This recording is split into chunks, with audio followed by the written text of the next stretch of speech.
নমস্কার, good morning সবাইকে।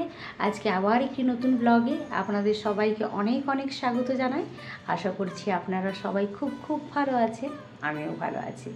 আজকে শ্রাবণ মাসের প্রথম সোমবার। আপনাদের সবাইকে জানাই অনেক অনেক শুভেচ্ছা ও অভিনন্দন। আমার এখন স্নান হয়ে গিয়েছে, তো প্রথমে আমি বাড়ির পুজোটা করে নেব, তারপরে মন্দির যাব। চলুন তাহলে আগে বাড়ির পুজোটা আমি করে নিই। এই যে তুলসী গাছে আমি জল ঢেলে নিচ্ছি। আমার বাড়িতে জানেন শিবলিঙ্গ বা শিবের কোনো প্রতিমা নেই, তাই দুই মাই বলেছে যে তুলসী গাছে বাবা ভোলেনাথের নাম করে জল দিয়ে দিবি, তাই করে নিচ্ছি। আর জানেন এই তুলসী গাছটা 4 মাস পর এসেছি, অক্ষত রয়েছে।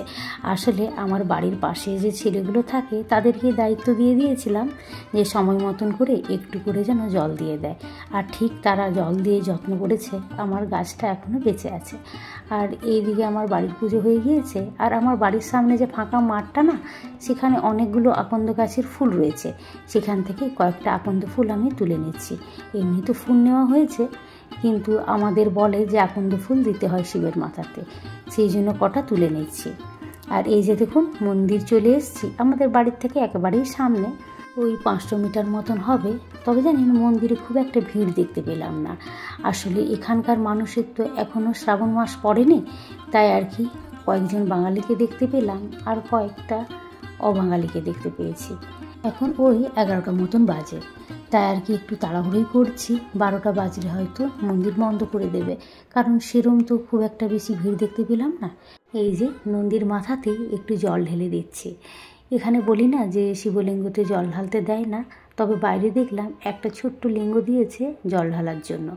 প্রথমেই মন্দিরের ভেতরে ঢুকেছি যখন, নন্দীর মাথাতেই একটু জলটা ঢেলে দিই, তারপরে গিয়ে বাইরে জল ঢালছি। এই যে ছোট্ট দেখতে পাচ্ছেন শিবলিঙ্গটা, এই যে ছোট্ট শিবলিঙ্গটাকে একটা ছোট্ট বাটির মধ্যে বসানো হয়েছে। এবার সবাই তো এর মধ্যে জল দুধ দিয়ে ভর্তি করে দিচ্ছে। আবার দেখলাম অনেকে গিয়ে কি করছে, যখন এটা ভর্তি হয়ে যাচ্ছে গাছের গোড়াতে গিয়ে ফেলে দিয়ে আবার নতুন করে ধুয়ে বসানো হচ্ছে বাবাকে। সেটা আমিও করলাম। আর এই যে আমার দুধ জল ঢালা হয়ে গিয়েছে। একটু আমি তাড়াতাড়ি করছি, কারণ সংগ্রামও রয়েছে লাইনে। এবার জল দুধ ঢেলে দেবে, তারপরে আরও কয়েকজন মহিলা এসছে জানেন। আর এখানে দেখছি সবাই একসঙ্গে মিলে জল ঢালছে না, মানে এক একজন করে হয়ে যাচ্ছে, আবার ওটাকে ধুয়ে নিয়ে এসে আবার আরেকজন করছে। 2-4 জন লাইনে রয়েছে, তাই আর কি দেখলাম ঠাকুরমশাই একটু তাড়াতাড়ি করছেন। আমাদের জল ঢালা হয়ে গিয়েছে, এবার ভেতরে ঠাকুরের পুজো দিয়ে আরতি নিয়ে বাড়ি ফিরব। আর এদিকে দেখছি ঠাকুরমশাইও একটু তাড়াতাড়ি করছেন। দেখতে পাচ্ছেন ঠাকুরমশাই কি সুন্দরভাবে শিব ঠাকুরকে সাজিয়েছে।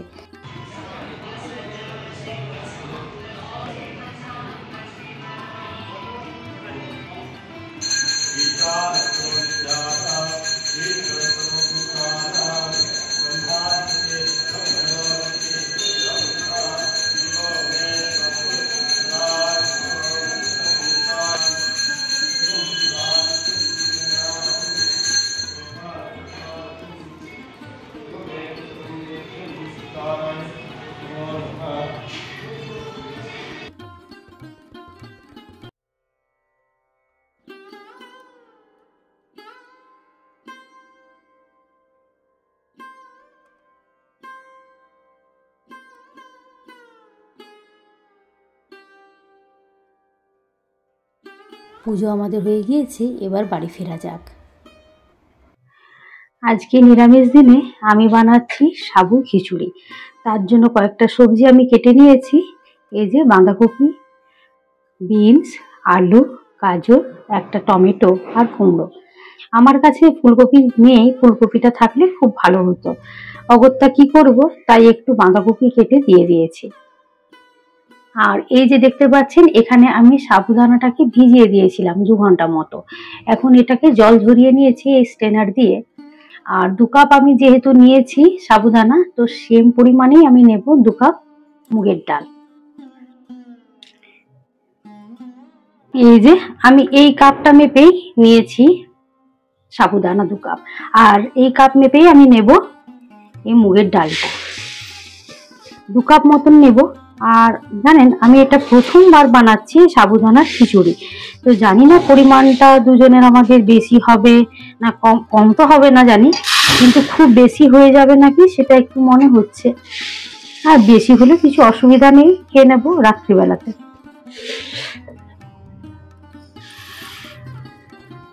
এই যে, আর আমার এই মুগের ডাল জানেন আমি বরাবরই এটাকে ভেজেই রাখি, তাই আমি আজকে এটা আর ভাজবো না, ধুয়ে নেব। এবার আমি ডালটাকে সেদ্ধ বসিয়ে দিচ্ছি প্রেসারে। যেহেতু এখানে ডালগুলো যে সোনা মুগ ডাল নয় তো, সে কারণে এটা প্রেসারে একটু সেদ্ধ করে নিচ্ছি।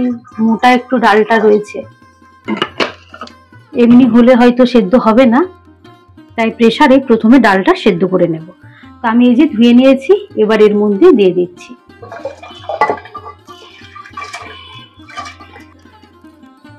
এবার এর মধ্যে আমি পরিমাণ মতন পিঙ্ক সল্ট দিয়ে দিচ্ছি।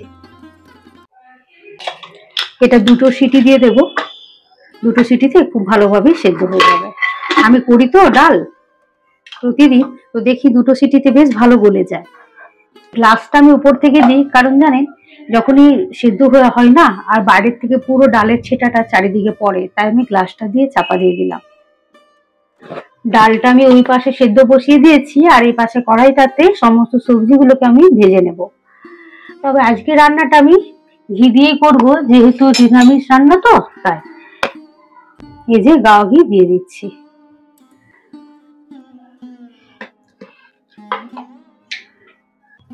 ঘি গরম হয়ে গিয়েছে, এবার এর মধ্যে তেজপাতা, শুকনো লঙ্কা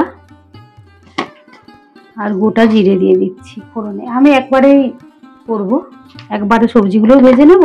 আর এর মধ্যে 1 চামচ পরিমাণে আদা আর কাঁচা লঙ্কা মাথা দিয়ে দিচ্ছি।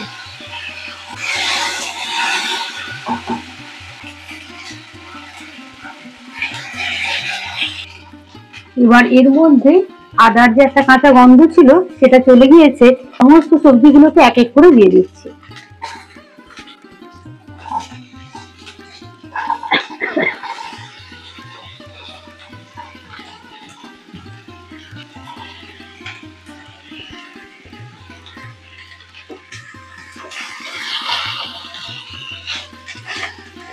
প্রথম এটা বানাচ্ছি তো, আমি ঠিকঠাক পরিমাণটা বুঝতে পারছি না, আমার মনে হচ্ছে যে না একটু কমে গেছে, অল্প একটু আমি উপর থেকে ঘি দিয়ে দিচ্ছি।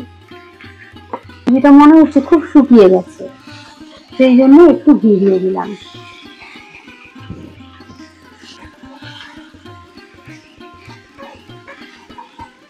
এবার এর মধ্যে পরিমাণ মতো নুন আমি দিয়ে দিচ্ছি। আজকে রান্নার জন্য সমস্ত নতুন প্যাকেট আমি খুলেছি, তো পরিমাণ মতন একটু জিরের গুঁড়ো,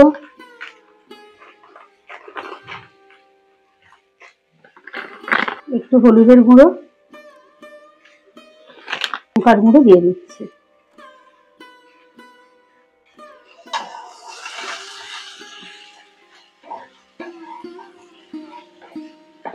এবার একটু ঢাকা দিয়ে দেব।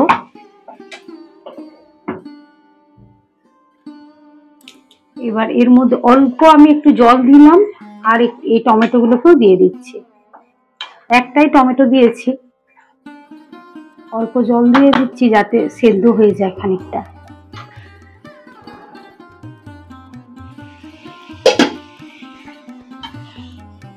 নেড়ে নিচ্ছি, আর এই যে দেখুন এটা কিন্তু মনে হচ্ছে অনেকটাই সেদ্ধ হয়ে গেছে।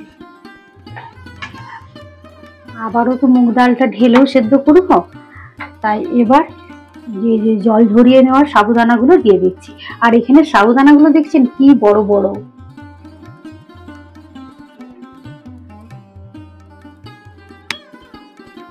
খানিকক্ষণ নেড়ে নেব।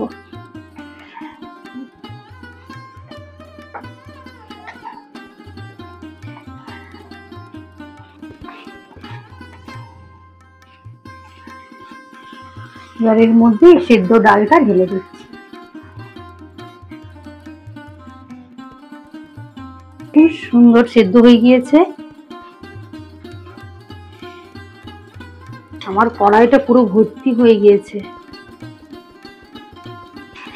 একটু মনে হচ্ছে বেশিই হয়ে গেছে, ঠিক আছে অসুবিধা নেই, রাত্রিবেলাতে খেয়ে নেওয়া হবে। মোদ্দা কথা হচ্ছে যেন রান্নাটা ভালো হয়। একটু জল দিয়ে দিই, যেহেতু এই সাবুদানাগুলো সেদ্ধ হয়ে গেলেই জানেন ট্রান্সপ্যারেন্ট হয়ে যাবে।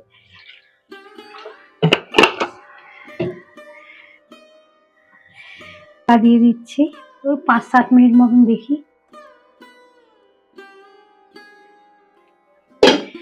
কাঁচা লঙ্কাগুলো আমি দিতেই ভুলে গেলাম, ঝালের জন্য 2টো কাঁচা লঙ্কা দিচ্ছি।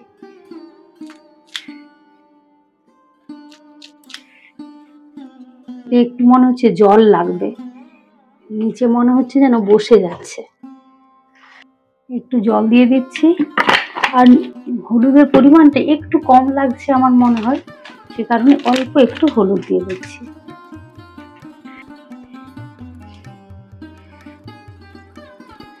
গ্যাসের ফ্লেমটা একটু হাই করে 5-7 মিনিট ফুটিয়ে নেব।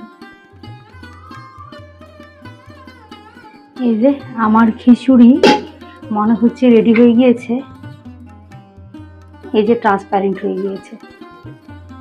এবার এর মধ্যে একটু ঘি আর গরম মশলা দিয়ে ঢাকা দিয়ে রেখে দেবো। হয়ে গিয়েছে।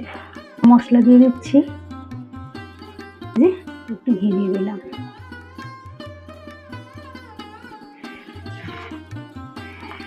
অনেকটা হয়ে গিয়েছে জানেন, মনে হচ্ছে রাত্রেও আমাদের হয়ে যাবে। আসলে আমি প্রথমবার বানালাম তো একেবারে আন্দাজটা করতে পারিনি। এবার ঢাকা দিয়ে খানিকক্ষণ রেখে দিচ্ছি।